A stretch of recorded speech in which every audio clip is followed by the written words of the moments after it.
He became a superstar last night. I feel like he has arrived. Now, whether he's going to be, there are different caliber of superstars, right? LeBron, Steph, there are different levels of superstars. But I do think that you can't realistically look at the shots that this dude has made in the first round of the playoff series, you know, where he had that layup against Milwaukee, in the second round against Cleveland, where he made the dagger three. You know, being a superstar is about shining in superstar-like moments. Everybody knew last night he was going to take that shot, and he made it on Broadway. And on the 30-year anniversary of Reggie Miller and so call it what you want to call it. He may not have the same pop as Steph. We haven't talked about him the way we talk about Ant Edwards as the face of the league, or SGA as the MVP, or Big Body Brunson. But shame on us. We should be talking about him that way. And look, he is a master of nuances. The things that he does don't show up on the screen the way the normal person can see it. So me, as a hooper, I'm going to start calling him a superstar because I think that's the respect he warrants. I'm old enough to remember sitting at this desk last week. Oh, wait. I agree with Jay. I'm going to just put that out there. I think we got to stop playing with this man and put some respect on his name. I will say that he would be early in terms of approaching that conversation because you're right on caliber. But what is he drafted class of 2020? Like, he's not been in the league that long either, and so I think he still has time to continue to cement himself. But he answers when the bell rings. You're both wrong. I'm not agreeing with you on this at all. And I don't have to worry about how, you know, folks are coming late to the party. I wanted the Knicks to draft Haliburton. Remember that. I wanted them to draft Haliburton instead of Obi Toppin. I think he's a damn good player. I think that he's a star in this league, but superstar status is reserved for the select few, and I don't view him that way. However, and I know that he shows up in the clutch moment. He deserves our credit. He's a big-time player. I like him a lot. I've always said that. So I don't have to worry about how I'm being perceived in terms of what I've had to say about him because I've always celebrated him. Having said all of that, I'm going to sit up there, Jay, and look at y'all like this. You're talking about big shots, right? And you're talking about how big shots qualify you as a star. Was Robert Horry a superstar? Nobody hit more big shots than that. Are you comparing Tyrese Haliburton to Robert Horry? No, I'm not. Okay. What I'm saying is in terms of the big shots. I'm talking about the big shots, what you said about big-time shot making. I'm saying when you bring up somebody that's got about 7 rings, when you bring up the Chauncey Billups of the world who hit big shots and stuff like that, there have been plenty of people throughout NBA history that were really damn good and hit big-time shots, but they still weren't labeled a superstar. So just because you show up in the clutch and you make big shots doesn't make you a superstar. That is my point of what I'm saying. Tyrese Haliburton can ball.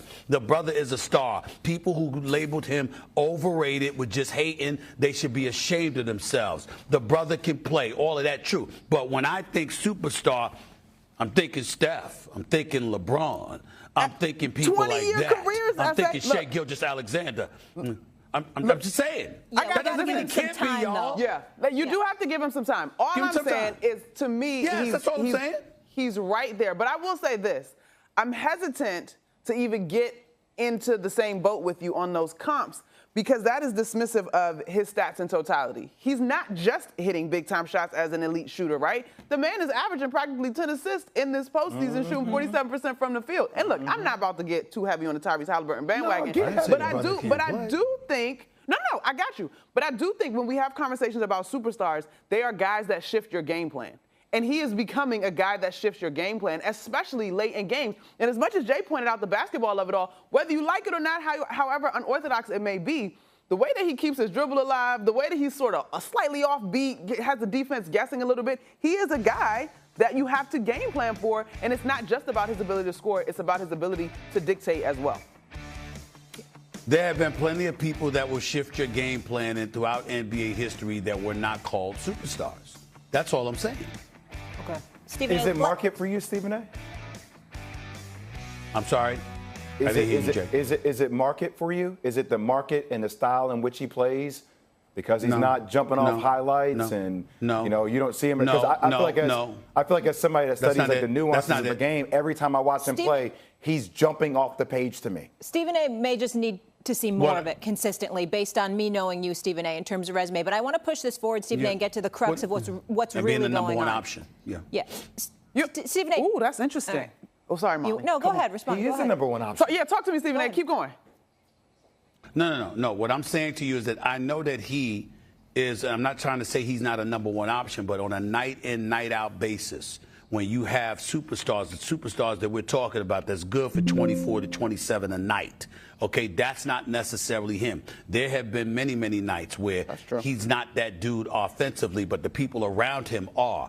And obviously he's a catalyst because he's a point guard to get other people involved. But what I'm saying to you, when I think superstar, my personal opinion, when I think superstar, I'm talking about that 23, 24 to 27 a night. I'm talking about the ball is in your hands. I'm talking about you being the number one option and everybody moving the hell out the way because they know it's on you, it's on your shoulders. Ahead, Jay. The Indiana Pacers have a collection of talent, and they got a lot of really, really good players. And that's how I look at it. I love when I can come on your show and prove you wrong. I love Hold it up, let me get so comfortable. much. What's about to happen? Why are you only looking at what you score? Please. Why are you only looking at what you score? That's a good point. What you assist is additional to what you score. If you're averaging 9.5, 10 assists a game, even if you're averaging 19, that means you're really collectively adding to your team 40 or 50 points a night. That's accountability. I'm not ignoring that. I'm not ignoring that because, by the way, Magic Johnson didn't always score the most points. John Stockton didn't always score the most points, but they're Hall of Famers. We knew how to look at them. Isaiah Thomas wasn't always the leading scorer for the Detroit Pistons. We get all of that. We understand that scoring is not everything, but I'm talking about the face of a franchise, the responsibility laying squarely on your shoulders, everybody knowing that there's this dude and then there's everybody else. You look at the Indiana Pacers, as much respect, profoundly I should add, that we have and should have for Tyrese Haliburton. Ain't throwing no shade on him. I'm saying when you look at the Indiana Pacers, you don't look at them like that. You do look at Brunson with the Knicks standing out significantly, but I don't think so. I don't think so. Well, I mean, you had the conversation with Gil Arenas the other day talking about the fact that, like, well, you know, Pascal Siakam should have been the guy, and you know, you can't really win because this is Tyrese Haliburton's team, and I can't believe. Well, that he's wrong.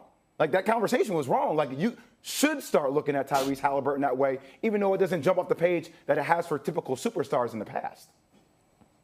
Well, again, if it doesn't jump off the page the way it has for typical superstars, then that would be a reason why we're debating whether or not he's a superstar. So you have your opinion about it, I have mine. All right, agree to I'm simply disagree. saying that I need to see more. The trajectory is there.